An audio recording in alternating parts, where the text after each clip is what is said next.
Hi, everyone. In this conversation, I am joined by Cayce Jones. Cayce and I first met about 2 years ago when I started working in the same office at the university, and I'm so blessed to call him a close friend and confidant, in addition to a valuable colleague. In our conversation, we discussed the impact of exuding positive energy, fostering strong relationships, critical habits, and spirituality. We also discuss our favorite takeaways from the book, The Four Agreements. Outside of work, Cayce can be found nurturing his family relationships, enjoying hikes with his wonderful wife and dog, collecting Pokemon, and creative writing. This conversation left me feeling so inspired, and I have a feeling it will do the same for you all. Cayce provides such valuable insight. Hi, Cayce. Hey, how's it going, Maddie? It's going. How are you? Doing great. That's awesome. I know that we just had dinner. Yes. So that was awesome. Always we just good. destroyed some wings. Yep. Best way to end the night. Barbecue. Yep. What did you have? Barbecue, and it was like a General Tso's sauce. So very good. Fire. It was good. Yep. It was a great way to start the evening. Definitely. So I am super excited. We've been trying to do this for so long. Yes. Yeah. Off and on with, I know my schedule too. I had to reschedule and cancel. So it's great. It's finally respiratory infections. Yep. The holidays. Yep. All of it. Everything. Everything in between. But now we're here. Yes. And I'm super grateful. Me too. It's really exciting. I wanted to ask you, we already talked about how your week's been, but I wanted to know, when did you experience joy this week? Oh man, so many moments. I think a lot of the times that I can really think about moments when I experience joy are when I'm alone. So usually when I'm driving in my car to work, from work, and thinking about the things that really get me going in the morning. Like what's my why for the day? What am I really driving towards? And it's usually simple things like I had, warm coffee this morning, or I'm going to see these people at work today, or I have this waiting at home for me with my wife and my dog, and just the little things sometimes that really just kind of perk me up. I love that. That's great. That's a great answer too. Yeah, thanks. I can tell you right now that this is bringing me a lot of joy. Yes, no, absolutely. And I want to thank you too, just for being able to be a part of this. And it's been so fun to watch you grow in this regard, and just to be now featured on the podcast is really exciting for me. Oh. So thank you for featuring me. Yeah, definitely. Well, you know that the tagline is, it's supposed to foster moments of reflection. And, I want to interview people who inspire me. Yeah. And you inspire me. And thank you. That actually, what drew we met at work. Yes. And then I was very drawn to your positive energy and how you relate to others. Thank you. And became friends. Yeah. No. Yeah. And likewise too, I think it's one of those things that when you look for that in other people, you recognize it quickly. And I thought the same thing. I said, Maddie's got that energy that is going to pick me up on a day when I'm feeling down at work. And it's been just a joy to work with you and be a part of your energy when I'm around. I appreciate that very much. I think the day I met you, though, I did have a lot of caffeine in my system. I was very jittery. I'm like, oh my goodness, he probably thinks I'm like a nervous Nelly all the time. No. But most of the time now when I'm around you, I feel like I can get goofy, and you laugh at my jokes. It's fun. Yeah, I think we got a really good balance going of knowing when to have those moments of just kind of being funny and joy, and also being like, this is a more serious moment, or I'm going to really focus on my job, and that kind of stepping in and out of the serious nature of work, but the fun side of it too. But it's always kind of keeping that professional thing going, but it's also feels like you're working with a friend. It's not like coworkers. It's like working with a friend, which is the best thing you can hope for in a job. 100%. Yeah. Where it's like you get your work done together, but at the same time, it doesn't feel like work so much. Yeah, exactly. Yeah. Exactly. That's the power of good company. It sure is. So I wanted to talk with you. So when I thought of the things I wanted to ask you today, I thought of the things that you're really good at. You're really good at making a room filled with positive energy. And I think that you're very sensitive to the people around you, and how to lift them up, really. Okay. So I did want to talk to you about surrounding yourself with positive energy and not taking things personally. Yes. On that note, I wanted to know how you define positive energy. Myself, I think of someone's aura, the way of how when they have positive energy within themselves, it affects the way of being and relating to others. Their perceptions and beliefs about the world and how it works also influences their behaviors. And then when I wish someone, I always text people, I wish your week is filled with positive energy. It's almost like I'm wishing them a connection of like their mind and body, Right. and that an energy that flows and, Yes. you know, impacts their day well. Yeah. So yeah, what is your, I was a long-winded No, thing, but yeah, I totally agree, and Yeah. would like to adapt that definition myself in a lot of ways. And I think for me, when I think of either bringing positive energy or being around people that have positive energy, I think it's the ability to have that balance in a lot of ways too, of being able to, like, you don't have to be having the best day on the outside, or like you could have had a really rough morning, and that doesn't have to dictate how the rest of your day or your afternoon is going to be. And it can really just be a matter of being able to be present in the moment. I think that's got to be part of it a lot of the time. And that awareness of your energy is not just felt by you, it's being felt by others. So you can bring positive energy and you can give it to others. I think, you know, just like walking into a room or being able to be a dynamic public speaker or leading a meeting, all sorts of ways that you can do it just by leading by example and trying to share some of that energy and that feeling that you have with those around you. definitely. You do a great job at that. No, thank you. And I think you do too. So I really appreciate that. Yeah, no, I think when you're hiring for someone or in a job description, it should be like, has positive energy. Right. Yeah. Positive vibes only around here. Yeah, definitely. Very true. I'm curious, how do you counteract, or when there's other people around you that are exuding negative energy, how do you protect your own energy? How do you maintain that like internal locus of control? No, that's a terrific question. I think for just as an example from today, I do a lot of classroom presentations, and there's, you know, especially first thing in the morning, there's going to be students that the last thing they want to talk about is their, you know, their future plans or the goals that, like, they're just trying to get through the day. They just started. They're not thinking about, you know, what they want to do necessarily, like moving forward. So being able to talk in a way that I'm really focusing my energy on the others in the room, that I have their attention and they're, you know, giving me that feedback. And I definitely thrive off of audience participation and the feedback. So I try to really hone my energy towards those people that are kind of jiving with whatever I'm saying. And that's my audience at that moment. And then if others, maybe they're not feeling it in the moment, I just kind of keep bringing that energy and hope that in time, you know, sometimes it takes a few minutes, sometimes it takes the full session, but letting them know that I value all of their feelings and where they're at, but that they can kind of choose to embark on this adventure with all of us. Or they can choose to maybe, you know, silo themselves and separate themselves, but they can really benefit from just joining the party and having fun with whatever it is we're talking about for that day. I like that quite a bit. My mic is about to fall over. Oopsies. Good fix.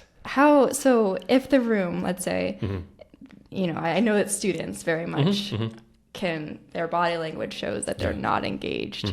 And I'm very sensitive, so I can see it. I'm like, oh my goodness, I'm not doing a good job at, you know, I guess not working the room, but necessarily like engaging others in something that you find important.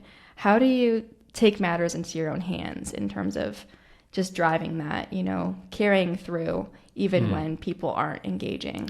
Yeah, I think, I mean, one of the best solutions I've found is showing them. So whoever my audience is, if it's students, if it's other professionals, if it's my teammates or whoever, whatever I'm talking about, if I come to it passionately and just can explain that I feel value in what I'm talking about, then usually people kind of follow suit and they see like, okay, well, this guy's talking to me and he seems kind of excited about it. So maybe if I didn't see value in this before, maybe it's worth a second look at the very least. But a lot of times I think people are pretty receptive to that, and you're not going to win over everybody in a one-on-one conversation or in a group setting. So I think for me, it's just focusing on the, as much as possible, focusing on the people that are engaged and focusing less on the one or two people that may be, you know, totally disengaged. And it's not personal. Like usually when people are not engaged, they have got so many other things going on in their mind or in their day that they can't possibly afford to focus. So if nothing else, what I try to do is give them a positive space so that if not, you know, bare minimum, they've come into my space for a presentation or a talk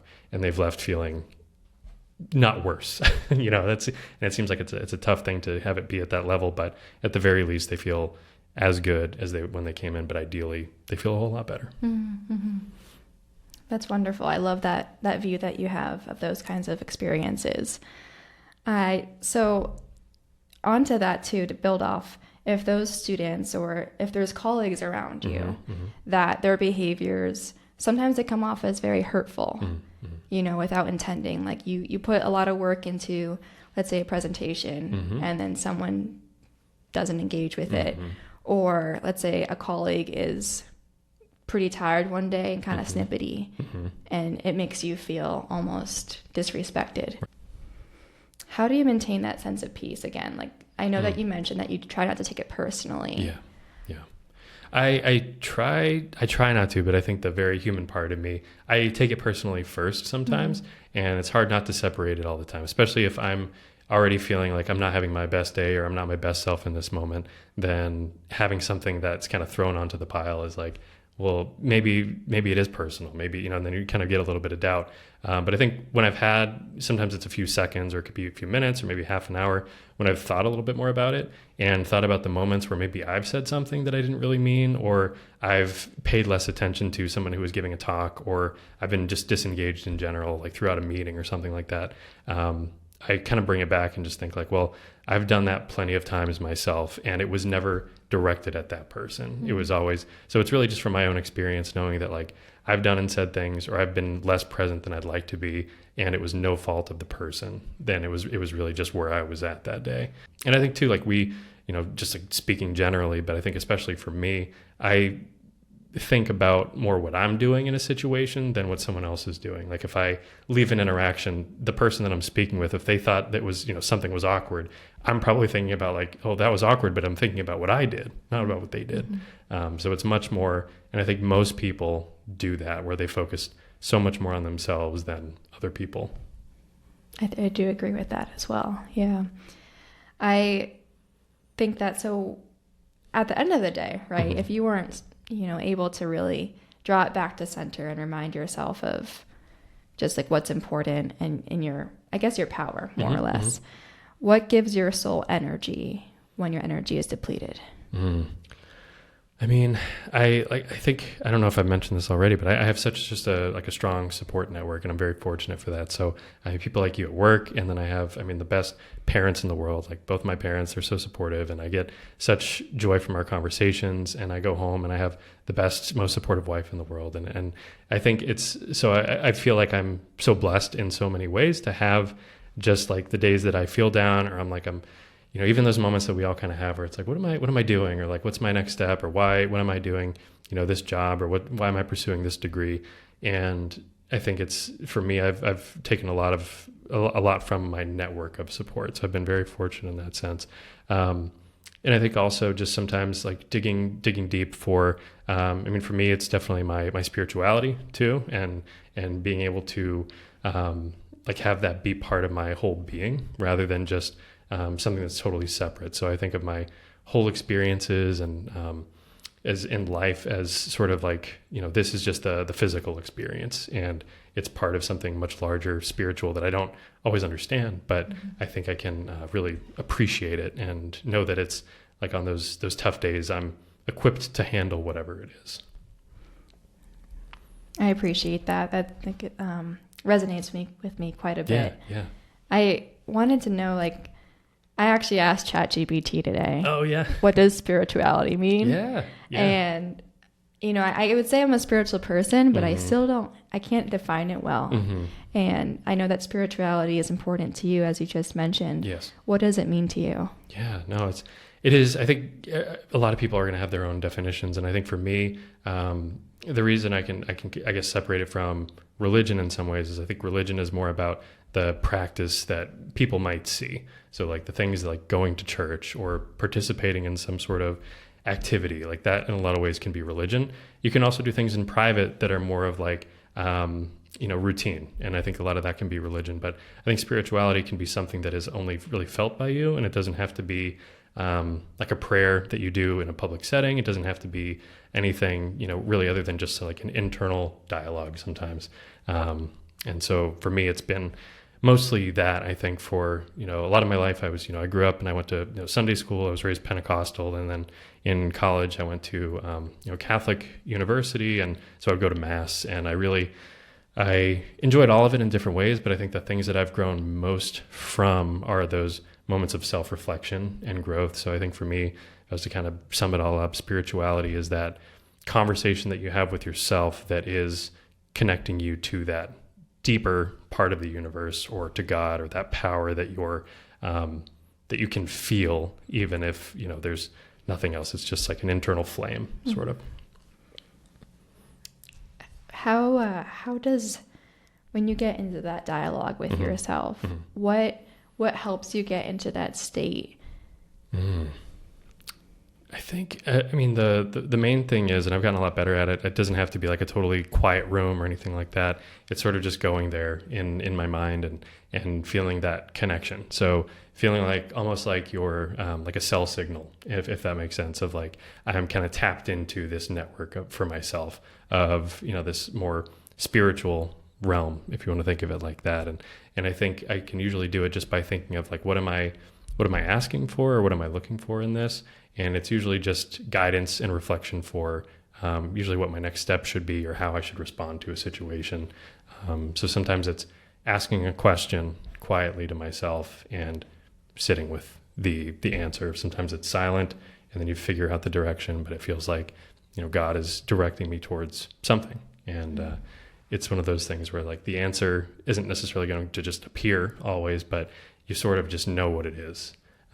And so I always appreciate those moments that are just quiet like that. And, our lives are so busy. You have a work day that lasts 8 hours, but then there's commute and making dinner and, walking the dog and spending time together with your wonderful wife.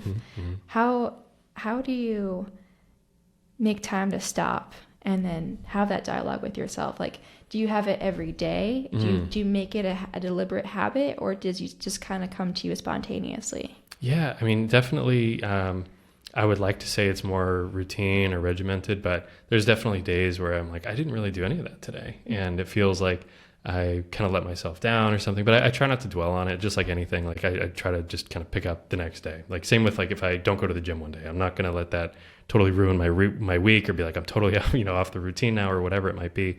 I just try to start fresh the next day.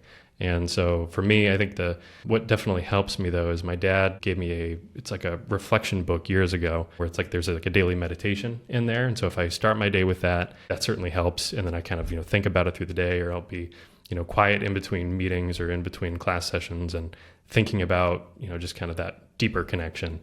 And so that's certainly helpful. And my mom has always sent me like really encouraging like YouTube videos and things that really kind of keep that train of thought going for me. So it's been those things in particular that really kind of help realign me if I find that I'm not doing it consistently. And we've talked about some other things too, like the 4 agreements. That's been a book that's really I've come back to a number of times. Really enjoyed that. Just those things that people can call self-help books or spirituality. They kind of give it their own titles, but I think the things that push me to really think outside of just the day-to-day, the mundane, and I really appreciate that. And I think anytime you're striving for that and that connection, that's worthwhile. That's what it's all about. So that's never time wasted, like reading or listening to those types of things. I appreciate all of that. And there's so much to learn just from you speaking right now. I'm just thinking, wow. Yeah, no, I appreciate that. Yeah. Do you have any tips for anyone who wants to become more spiritual? Yeah, I think, one of the best things that I found is to watch if you don't have people that you can engage in like conversations with it about, because there's no right or wrong way, I think, to enter into the space. I think you can talk to, if people have a religious background that's maybe different than what you're used to, like there's spirituality is, I think, something that's very separate from your religion or your religious beliefs. And I think you can separate them. So hopefully, even if people would identify as, not having any sort of like faith in a religion, there's still room for spirituality, I think, to be a part of that conversation. But there's certainly like, as far as like, there's a lot of YouTube videos. Gaia is a network that's fun, and they've got a lot of videos on this type of conversations that we're having. That's been a great resource.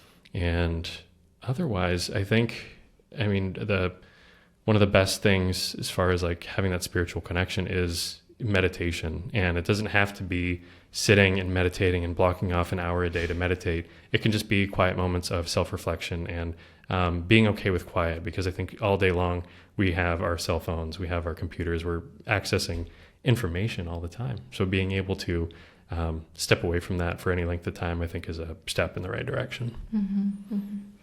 Definitely. And it's a hard skill to have just being able to stop and not reach for your phone. Yeah. Oh yeah. Yeah. So the Gaia network you said was... Yeah, it's GAIA, and Okay.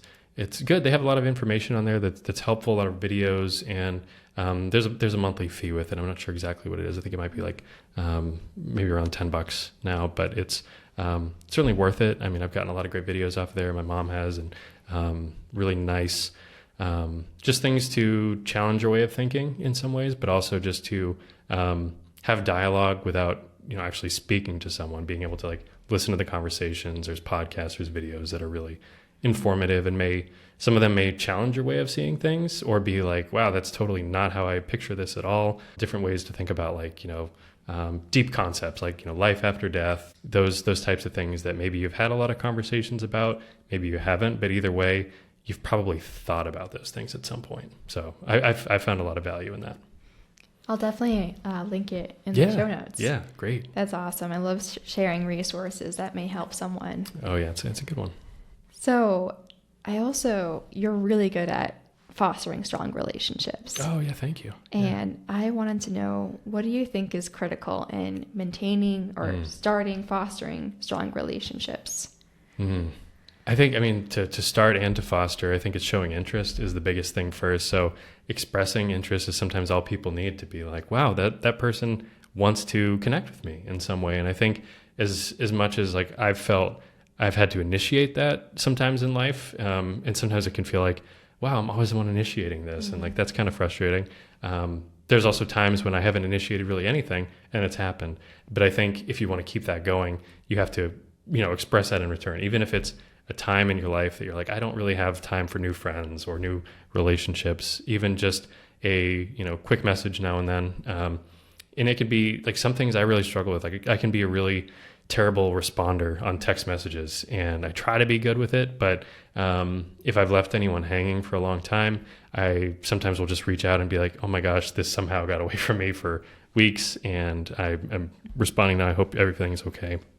And I try not to make that a habit, but it has happened a few times, and it's embarrassing. But I think worse would be to just kind of let it go and never acknowledge it. So things like that could be short messages, but I think as often as you're able to, making an in-person appearance and saying hello, and little gestures now and then, I think can be really meaningful for people, and certainly for me. I agree. And it is hard though I'm not the best texter myself too. So I'll leave people hanging, and it's hard though. I mean, texting is hard because we're always in a very like instantaneous world of we're on, Teams, or someone's on Slack, and you're always messaging back and forth. Yeah. So, I always try to hold grace for myself or other people who may be slow to respond. Yes. Because I know that their intentions aren't to come off the wrong way. Totally. I feel like in a lot of ways and you might identify with this too. Like I would have thrived back in the day where it was like, send me a letter and I have like a month to get back to you and it's going to be thoughtful. And it's, like I would much rather, like for me personally, I would rather somebody take a little more time and have it be like a thoughtful message. If it's that kind of a thing, sometimes it's a quick question. Like, are you available for dinner tonight? Like, don't take 2 days to get back to me if that was for yesterday or the day before. But, those types of things I think should be taken into consideration more than they are often. Well, I wanted to let you know just some feedback. In my friendship with you, I've never felt like, I've always felt very, like you're very intentional with how you choose your words. I appreciate that. And I think it leaves everyone feeling seen and very valued. No, thank you, man. And I would express exactly the same thing, because I think that's part of, why like energy and just enjoying working together, but also just like, I appreciate that when people do take the time, and you certainly do, and you're always thoughtful in your communications, whether it's like a short, work message or email or a text, and that's not lost on me. So I do appreciate that too. Of course. Yeah, no, definitely. I've said to some of our colleagues, like, wow, Cayce has the best Teams messages. They're so well thoughtfully written, and they're always funny too. I appreciate that. Yeah. I try to mix in a little humor now and then when it's appropriate. Sometimes it's like, that's not the day for it, but when it's possible, I think it's nice. And you also use a lot of GIFs too. I try, to pick some good ones. And my supervisor also, she does a great job with that too. So I think we got a good team over there, and it's been it's fun. And I think, all the people we correspond with pretty regularly use GIFs in a fun way that just kind of lighten the mood. Yeah. Yeah. So whenever there's like a birthday in the office, there's like a big thread. Mm-hmm. Happy birthday. And there's every variation of Mm-hmm. a happy birthday meme that could be there. Yep. Those are Yeah. a lot of fun. So I also think that psychological safety, that's just been something that's been on my mind recently, Yeah. is it's like a workplace term and Mhm. also like the counseling field as well. Yeah. And I had a discussion board post like a week ago, and it was talking about, it was like principal agent interest, where in one of my colleagues or peers had put an example in the chat of how he's like a construction company, and to adhere by like safety standards, they had like an incentive they would reward employees back then for like not having any like injuries on the job or something like that. Right. But then that caused people to not report mistakes and like things like not wearing PPE and stuff like that. Yeah. So it actually demoralized culture. And then in his current company today, the company like instills like a culture of psychological safety. Yeah. In the workplace, it allows employees to feel like they can bring up a mistake or express concerns openly. And I'm like, well, if we applied this to friendships, relationships, Yes. psychological safety is important to maintaining good, strong relationships. Yeah. So I wanted to talk about that a little bit. That's so. I love that concept. I don't think maybe I have heard it, but I don't remember. But that's kind of new to me, and I think that is important too, and not having it be something like you said, where maybe they don't report something because you don't want to break that stride or that streak of like, well, maybe we haven't had any arguments and we want to keep that going, so I'll just let this slide, or those types of things. And I think the healthier way to go about it is to address it and to discuss it. And it's tough when not everyone, like I kind of pride myself on being a good communicator and being able to bring things up that could be potentially uncomfortable, but are usually more just like, it's almost like I could describe it as reverb almost, that I feel like kind of in your chest when you're about to enter into a conversation. And it's like, I may not be upset by this, but I feel like what I'm about to bring up could upset this person. And so I feel that. And so sometimes I've wanted to shy away from it, but, and I'm certainly not perfect at it, but I think the more that you can talk through things that were either a mistake that you made or something that maybe didn't sit well with you, even if it could create a little turbulence, is well worth it in the long run. Mm-hmm. It does remind me too of like, have you heard of unconditional positive regard in the counseling sense?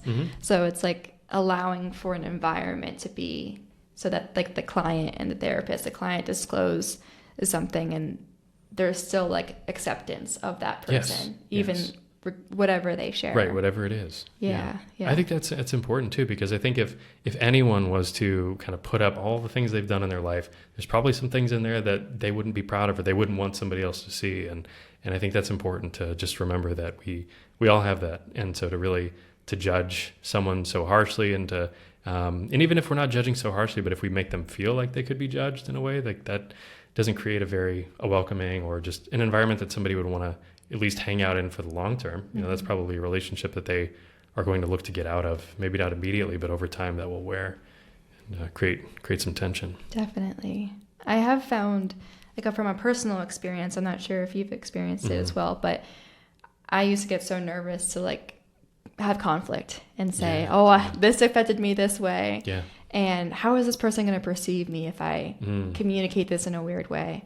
And I found that it's helpful to start off a conversation by saying, hey, I really value this relationship or this friendship or this working relationship. And I wanted to bring some behaviors to your attention that have hurt me previously. Yeah. Or I'm experiencing X, Y. Yeah. This is making me feel a certain way. What are your thoughts?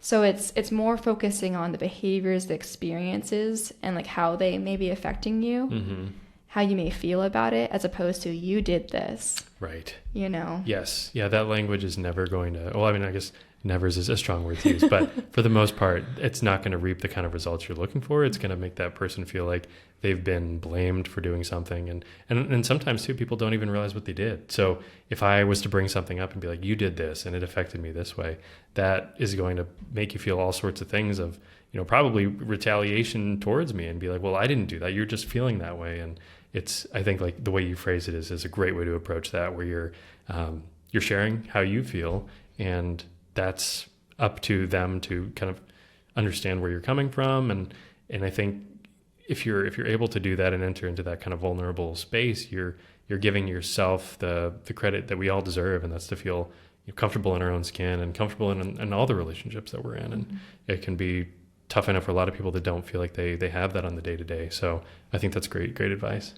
Thank you. Yeah, I've had to learn like through trial and error, and like just in even the workforce too, where when you have like a meeting and you can choose to not advocate for yourself. Right.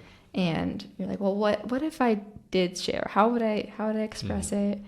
What would the result of it be? But I've always found that transparency is key. Yes. But you can express your experience and concerns in a very delicate and sensitive way. And that's usually well received. No, yeah, thank you. And I think the same for you. And I think it's something too, if you're feeling really nervous about how it's going to be perceived, if you could talk it over with a friend about, I feel this way about something and I want to bring it up. If I brought it up like this, what do you think the response would be? Or do you think this is appropriate? And usually that's a good way to at least know that, like, I already feel like this would be a good way to do it. One other person at least could say yes, then usually you're probably going in with a good approach for the most part. Hopefully everybody's, giving you more or less good advice out there, but you never know. Yeah. Well, I love talking about this stuff. It's so important, it's and a lot of fun.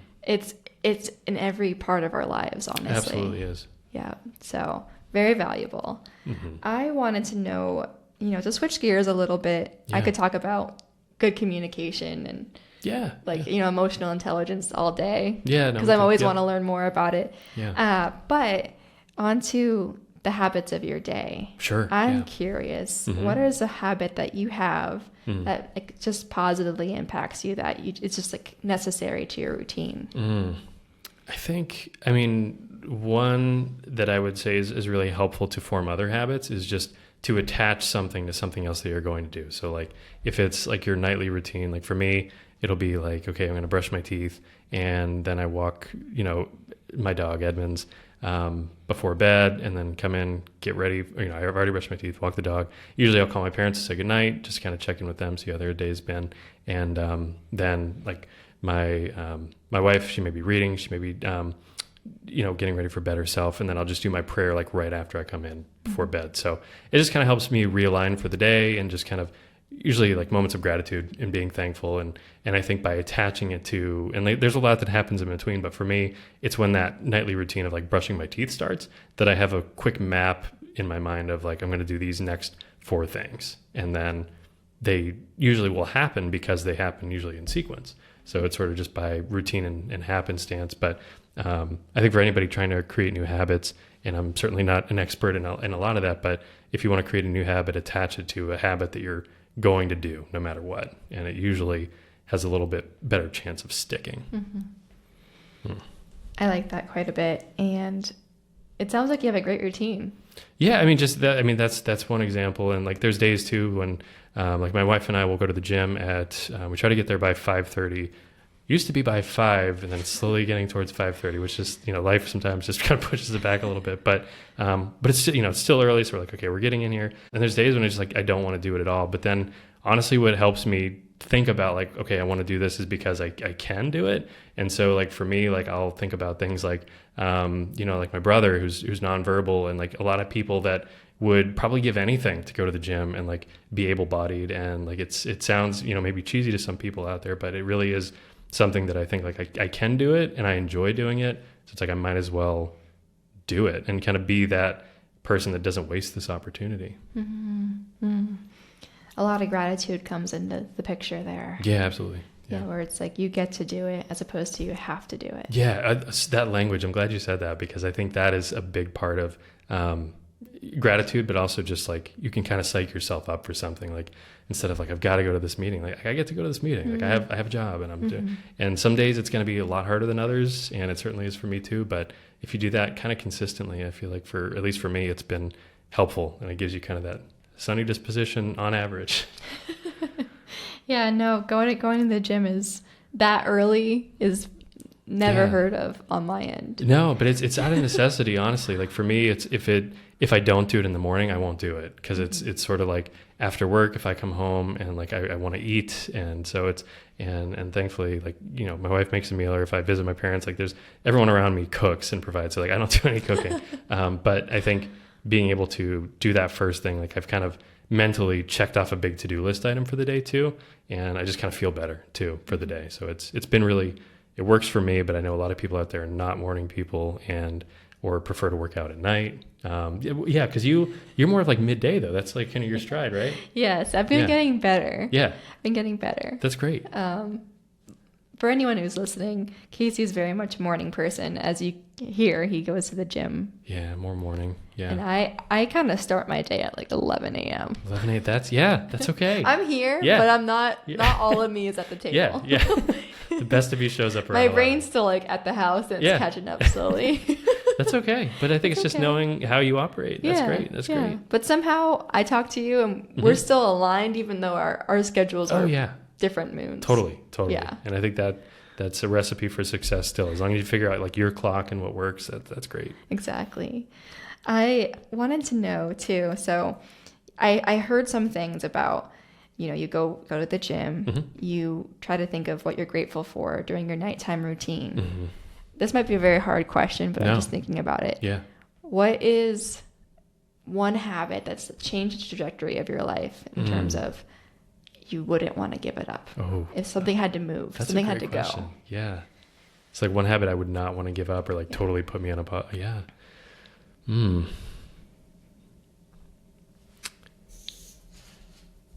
mean,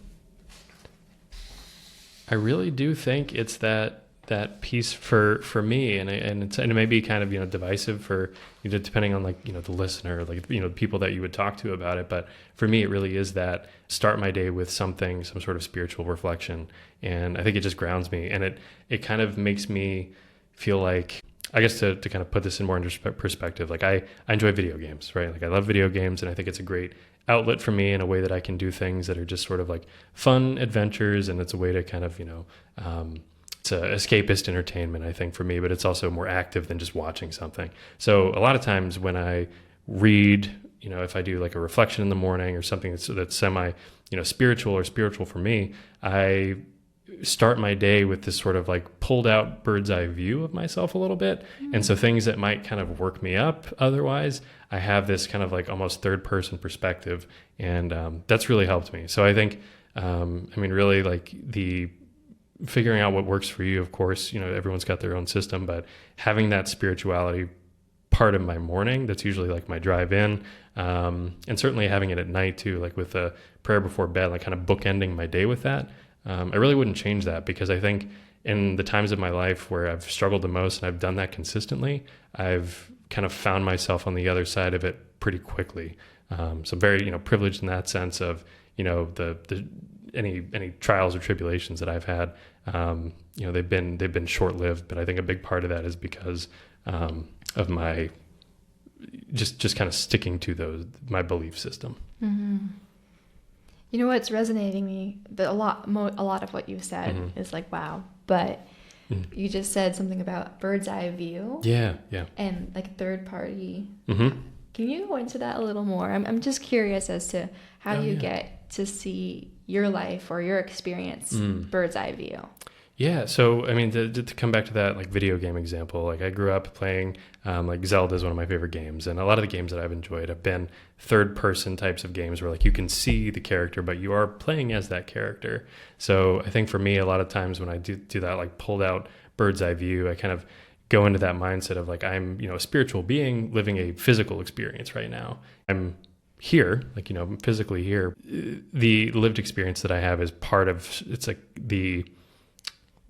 it's a smaller part of a much larger equation. So I think for me, it just being able to kind of take a step back and see things of, you know, to me, this seems like a big deal. Like if I spill coffee on my laptop and my laptop is fried, like that's huge in the moment. And that would really probably derail my whole morning or my day or my month, depending.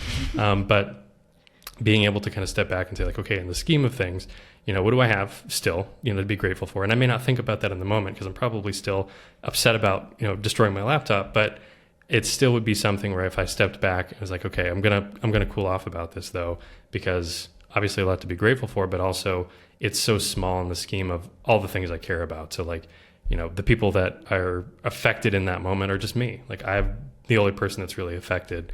So that to me is most important. If it's something that affects someone else, that would be a much bigger issue for me than if it's something that's just, even if it's big to me in the moment, I can kind of step back and say that's small in the scheme of what I care about most. Mm-hmm.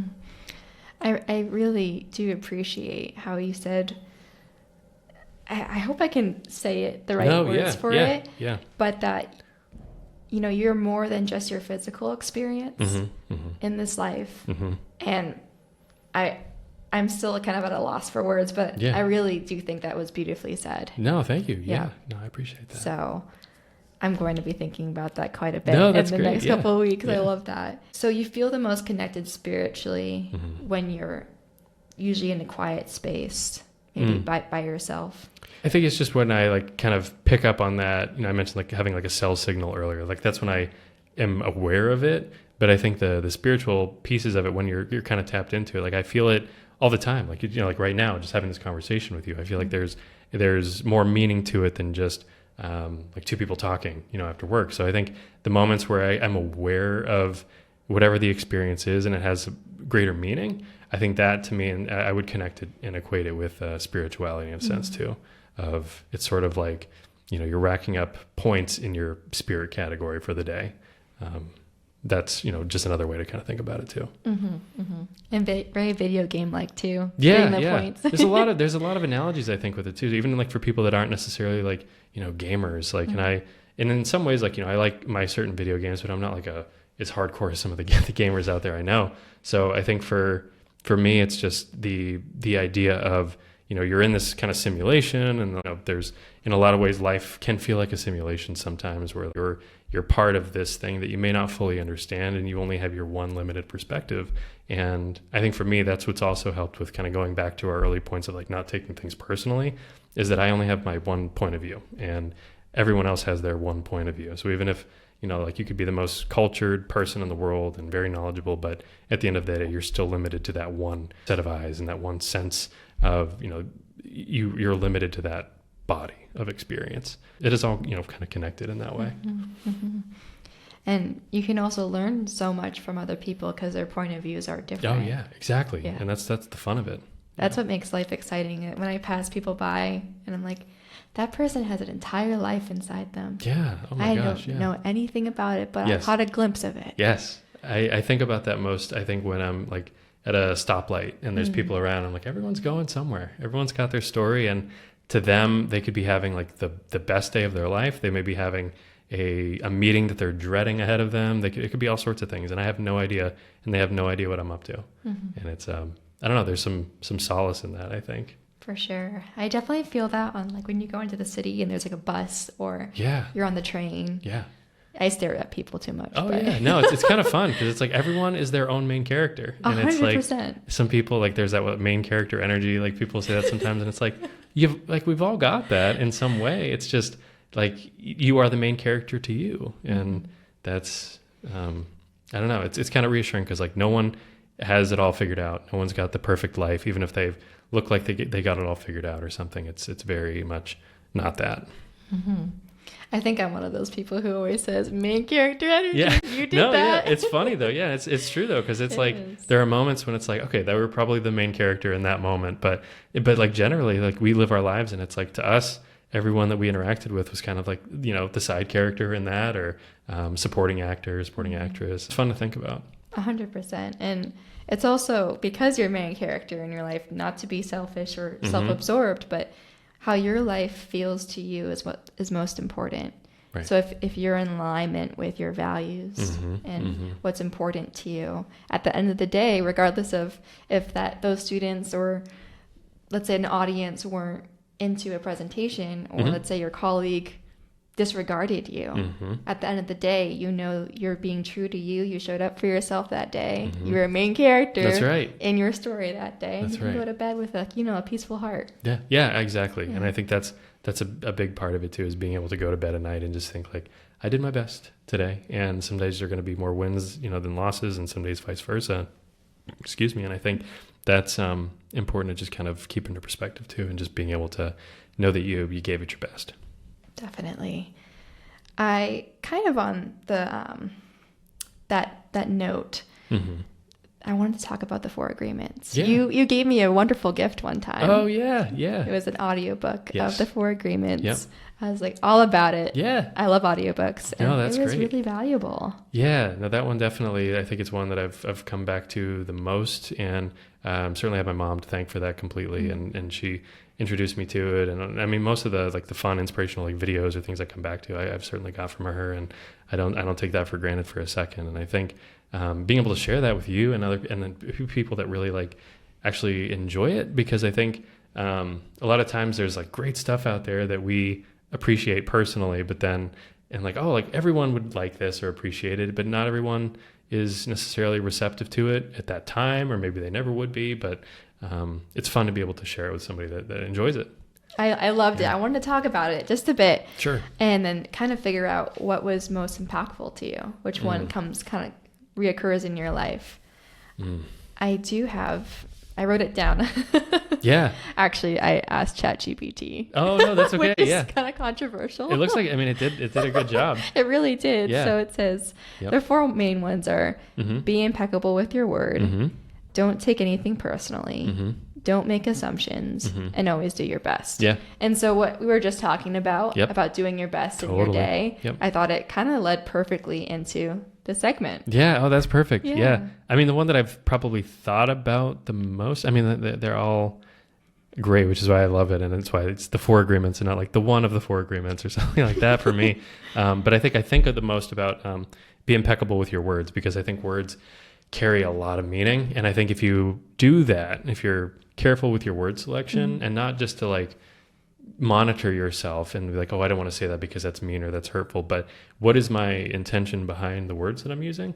And if your intention is to hurt someone, and you could say something nice, or it's the words are nice, but you can feel sometimes that intention behind it. Sometimes people will give backhanded compliments, or a sarcasm that, is not said in a friendly kind of a jest. And it's they may not say anything, but they're I feel weird about that comment, or something they said. So I think that one for me, I try to choose, my words carefully, but also just try to say things that lift people up. If, someone's clearly not having their best day and someone else comments on their shirt or something like that, I'm doesn't seem like the right time to say that, or maybe never. But I think especially in those moments where some people will kind of jump in on that and to make themselves feel better in a way. And I've never enjoyed that. I've empathized with people that are in that moment. I'm oh, that would sting. That would really hurt. So I think for me, the impeccability of your word leads into not taking anything personally either. Because I think if I know I'm consciously trying to choose my words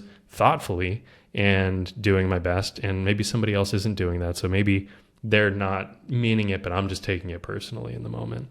But I think words carry so much meaning. And if you are thoughtful with your words and the way that you mean to lift people up when you talk to them, that's going to lead into the other ones in a lot of ways. Mm-hmm. I 100% agree with you. Our words are so powerful. Yeah. Oh my gosh. And I really appreciated in the book that they said that if you use it to tear other people down, it's like black magic. Yes. Yes. Oh, that's good. Yeah. It's so good. And it can really tear the person down. It can hurt you too. I mean, you by saying something really negative to someone, it's you kind of drinking that poison, and you can feel the negative ramifications of that. But you can also totally derail someone's day, or in worst case scenario, their life by something you say. And that's, it sounds crazy when you kind of simplify it like that, but it's so true. You really can. Mm-hmm. I've had to call myself out on, sometimes it's easy and it's kind of enjoyable, I find, to maybe say oh, this person, you start saying that you're frustrated with them, but then you it's easy to get on the path of being well, she does this, or you see when she did that, and I feel bad afterwards. So I think knowing when you feel some slight discomfort in your body is a good indicator of you're not being impeccable with your word. Yes. I think that's a really good point. And I know exactly, I don't know exactly, but I feel like I know what you're saying, because I've experienced that too before, where it's sort of like a person is not there and there's a shared thing that everyone's like, that really annoys me, or like, can you believe that they did that? And you're like, yeah, that bothers me too. You're kind of like throwing rocks at this person who's not even there. And then afterward, there's that like negative energy that's in the room, and you usually kind of take it home with you. It just feels bad. Mm-hmm. So yeah, I've been on that side of things before, and it feels bad, and I feel guilty about it. And I try to let it go, because I try to just be like, okay, well, I feel like a pretty human thing. Like a lot of people will do this. I've done it. And it's also, I just try not to make a habit of it. And like you said, like catching it when it's happening. Sometimes that's maybe walking away, ending the conversation for yourself. I think ideally, which I haven't done this nearly enough in my life, and I'd like to do more of it, but kind of stepping in and being like, we should probably not be doing this right now, even if it feels like fun in the moment. We're all going to be feeling bad about this later on. Mm-hmm. That can be tricky to insert yourself in those conversations, totally, especially if there's more than, let's say, 2 other people, and it's like 4. Oh yeah. Because you're going against like if you're thinking about like the energy waves of what's going on there, like they're really kind of overpowering any thoughts that you might have. And if you were to kind of jump in and be like, well, I'm going to come to this person's defense, you're probably going to get tossed right under that bus, in a lot of ways. And it's like self-preservation. It stinks to admit that, because I like to focus way more on all the great stuff we're talking about, but I've definitely done that before, and it feels, I don't want to do that again. Yeah, I've interjected in the past, and I've gotten pushback. Yeah, totally. You're defending this person, or you're not looking at it realistically. But in reality, I've had to be like, well, you've talked about this person for X amount of minutes. Like, Right. Either go up to that person and tell them directly how you feel. Let's just like put a pin in it. It's not being productive at the moment. We're just tearing someone's reputation down. Yeah. Oh yeah. Oh, it's something I want to personally grow at, and like holding myself to that standard, and the others around me as well. Yeah. And then the same goes for myself too. Yeah. When I talk negatively to myself, and keep on believing that, keep on allowing that, it reinforces negative beliefs about myself. Absolutely. So again, being impeccable with your word, it's in every part of our being if we're communicating with others verbally. Absolutely. And I think that's, impeccability with your words carry so much meaning. So you can think about it like with your actions, like it's all kind of that extension of communication. They're all great, but I think that one in particular, I think about the most. Yeah, definitely. So I'll put the link to the book. Yeah, down that's below. great. Yeah. It's very short, so... Yeah, it's pretty short. That's why, I've come back to it quite a few times now. And there's a fifth agreement. There is. So I think the sequel is the fifth agreement. I think that's exactly what it's called. And I listened to it once, and it's been a little while, but it was also good. Definitely another one to check out. Did you tell me about that and I just forgot? No, I don't think I did. I think we pretty much just talked about the forest, so that would be fun. You got to check it out. Yeah. Okay. I've got to revisit it too, so we can both do that. That sounds good. That's my task for the next couple months. I still have to read the other 2 books I said I'd read. That's okay. It's like, I have a backlog of reading and watching and all that stuff, so totally fine. Well, that's exciting. Yeah. I wanted to ask you, what are you looking forward to in the next week, next month? Like what's on your heart about that? So I think, definitely, so many things to look forward to. I think in the immediate future, sometimes I think of like what's on my to-do list, and like when this gets done, like then I could focus on this other thing. I had a supervisor when I was in college, Mark Judd, and he was awesome, and I hope he's doing really well. But he basically we had a conversation about something similar to this, and I was like, well, I'm looking forward to this, but I've got these other things to do, and once that's over, then I'll look on to that next thing and be excited. And he's like, you're always going to have stuff like that, though. Like, you're always going to have that thing in the way of what you're really looking forward to.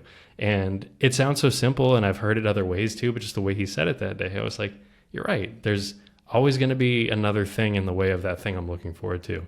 So now I just kind of either focus on like being excited about the obstacles, or being excited about that thing that I'm really excited for without any regard necessarily for like the obstacles in the way or the negative thing. So that, I just thought that was worth mentioning. But as far as right now, I definitely am interested or excited about Well, I guess I could share it. So this July, expecting a baby, my wife and I. So really excited about that, and it's hard to really think about too much else other than like the day to day, and just really like how my roles, because I mean I think about who I am as a person and how my roles in a lot of ways define me. So as a husband, as a son, as a brother, as a colleague, and as a friend, and now I have this new one to add to the equation. So that's been exciting, and so I've done not nearly as much reading and research as my wife, but I'm trying to keep up and do some reading and whatnot. But I'm certainly looking forward to that challenge, which I know it's going to be a challenge, but I'm trying to just embrace the fun of it and the excitement behind it. So yeah. I am very excited for you too. Yeah, no, it's thank going to you. be so exciting and wonderful. Yeah, thank you. And I know that both of you are going to raise a really beautiful person. No, thank you. So, yeah. and Edmund's No, Edmund's he's still the first boy, so he's not going anywhere. He's our 4 year. He's going to be 4-year-old, our dog. So no, excited for him to be a brother. It's probably going to look a little shaky at first for him. He's not great with sharing anything, so we'll see. It was funny before we sat down to record. Cayce said that Edmonds might get a little bit less attention, but also a little bit less the signature treats. Yeah, exactly. The signature treats. Like he'll still be spoiled, but like maybe not like to the extent that he has been. Like not not quite the same. Yes. Yeah. Well, that's very exciting. So I know that there will be things you're looking forward to tomorrow and the next week, but then July is. I'm very excited for both of you. Yeah. No, thank you. Thank you. And I mean, other than that, like, just the day-to-day things, like I really look forward to like meetings on my calendars, and like when it's people that I'm going to be working with, and, or students, like sometimes I'll work with students and I'll be like, oh, I really get, good energy from working with this person. And that's fun for me. And I think that's what I try to focus on, especially like those tough days of like, oh, this is going to be like, I have this meeting that's going to be tough. And then I'll be like, okay, what meeting after that am I really looking forward to? So like the day-to-day things like that, I try to pick little moments now and then too, which is why like I sometimes will try to go out of my way when I can, like to visit, you or the other people on the team that aren't in my building necessarily, but it's like, it's worth it. I get a real rush of energy and joy from that. So if I can build that into a day, especially one that's like, oof, this one's not so fun to look at on paper, that is always something I really look forward to. You do a great job at that, and definitely incorporating in-person meetings is such a game changer. Yeah, grabbing coffee. I mean, there's so much you can get from that, and still get work done. You could still talk about things that are work related, but also to get to know someone as a person.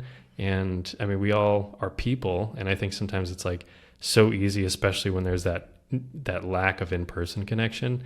It's really easy to just kind of see that person as like the one dimension of their job, and that's they're defined by that role, and that's all you know about them. And I still, it's a work in progress, but I do think that I've grown a lot as a person and as a coworker and all those things just by making effort when I can for that. Definitely. I really enjoyed this conversation. No, I did too. This is so fun. This was really fun. I feel like my cheeks hurt from smiling. Yeah, no, it's great. No, I do too. Yeah. It's awesome. Well, thank you for this. This was such a fun time. It was. It really was. No, thank you. Thank you, Maddie, for having me on and just for being a part of this and being able to engage in this really meaningful and fun dialogue. It's been great. I'm really glad we got to do it, and I'm looking forward to sharing, I guess, in your joy too in the next year. And obviously you can share the times that are a little more frustrating. Oh, sure. But I'm just overjoyed to hear about all the good that's coming into your life. No, I really appreciate that. Thank you, Maddie. And likewise too. The good moments, the not so good moments, the day-to-day, the mundane, the fun, the bigger life stuff, like all that is fun for me too. So goes without saying, I hope, but still to say, like, please let's keep the conversation going. 100%. Yeah. Well, thank you, Cayce. Yeah. Thank you, Maddie. To those of you who are listening, I hope you enjoyed this conversation as much as I did. It is truly a gift to personally know Cayce, and being able to share his insights with all of you is so delightful. If anything in this conversation stood out to you, I invite you to reach out to me and let me know. Feel free to direct message me on Instagram at Morning with Maddie. In the show notes, I have linked the resources mentioned in our conversation, such as the Gaia Network and the book The 4 Agreements by Don Miguel Ruiz. I continue to be so grateful for those of you who have supported me in this creative space, and I hope to continue to connect with all of you in this meaningful way. Thank you for tuning in. Until next time.